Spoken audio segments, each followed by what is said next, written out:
Assalamualaikum, salam sejahtera, salam ikhlas lestari dan salam Malaysia Madani. Kami dari kumpulan 11 akan membentangkan berkaitan kajian kes skandal rasuah Rolls-Royce di Malaysia. Sebelum itu saya akan memperkenalkan diri saya terlebih dahulu. Nama saya Nur Farah Hamzah binti Hamzah. Saya Muhammad Fatah bin Moshidi. Saya Karanya. Saya Sinara Juba. Saya Sejana Sahaida. Saya Nur Azhani Zanjana. Dan saya Nurul Azira Tiawan.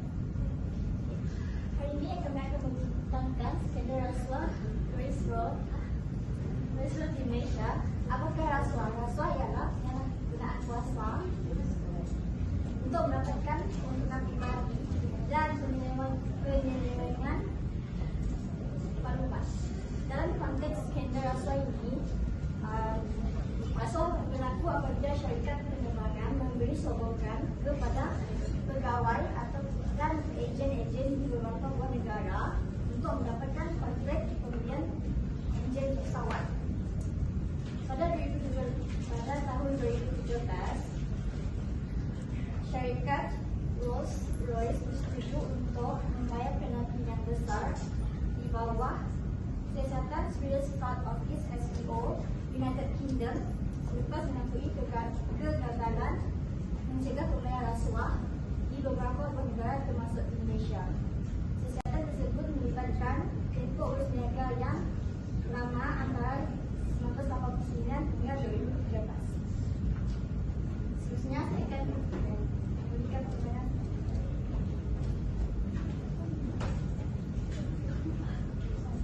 Saya akan explain dalam pelibatan Malaysia dalam kes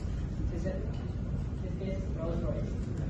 Bapak Komisi Siasatan Antarabangsa menyatakan bahawa terdapat pembayaran jumlah juta dolar sebagai kelebihan kewangan kepada eksekutif penerbangan Malaysia.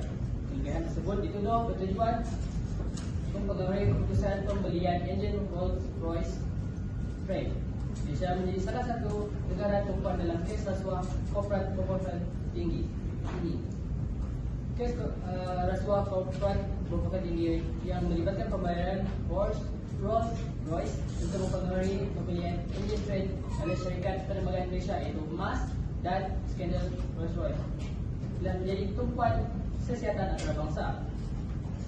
Syarikat penerbangan Malaysia yang terlibat dalam pembelian enjin Trent ialah MAS dan dipersoalkan oleh siasatan antarabangsa terhadap enjin Rolls-Royce Trent 700 yang digunakan untuk pesawat Airbus A330.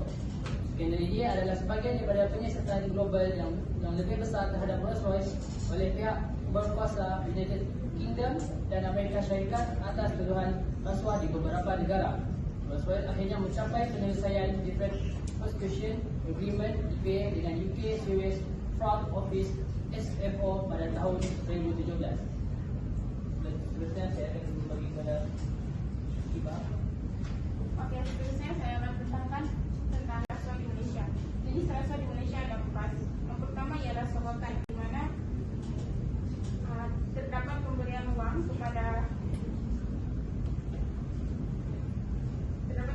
wang kepada seseorang untuk mendapatkan sesebuah kontrak. Seterusnya ialah penyalahgunaan kuasa, di mana pemberian wang kepada orang yang berkuasa untuk mendapatkan suatu tender. Yang ketiga ialah ketirisan dan penyelewengan,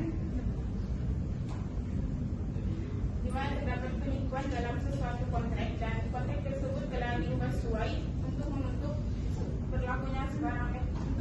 sebarang rasuah yang ada.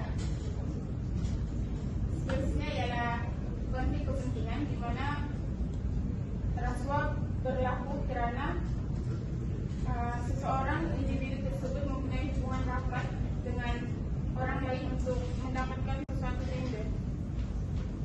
Seterusnya masuk kepada kesan terhadap individu, organisasi dan negara.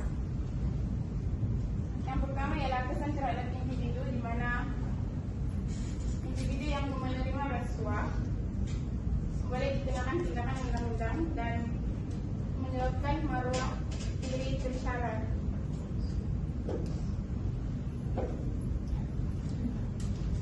Yang kedua ialah kesan terhadap organisasi, di mana jika sesebuah organisasi tersebut menerima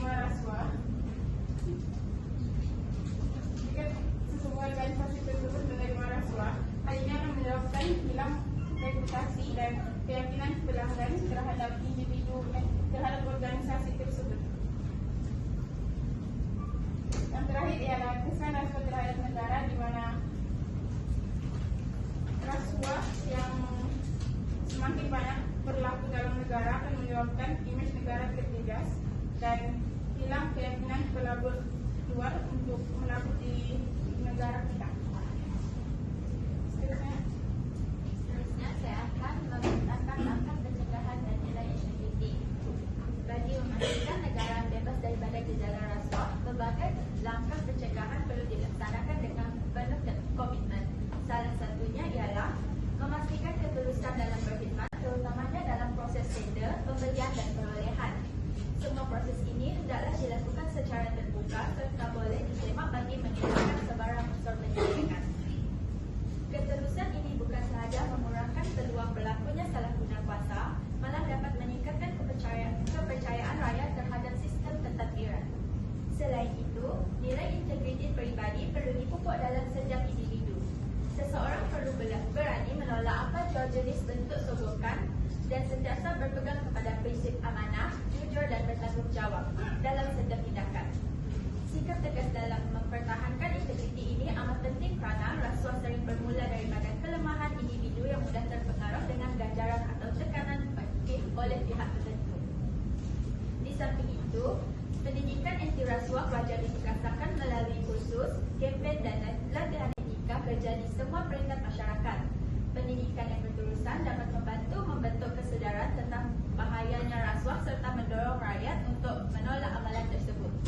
Dengan adanya pemahaman yang mendalam, masyarakat akan lebih peka terhadap sebarang tanda-tanda salah laku dan berani tampil melaporkan kepada pihak berkuasa.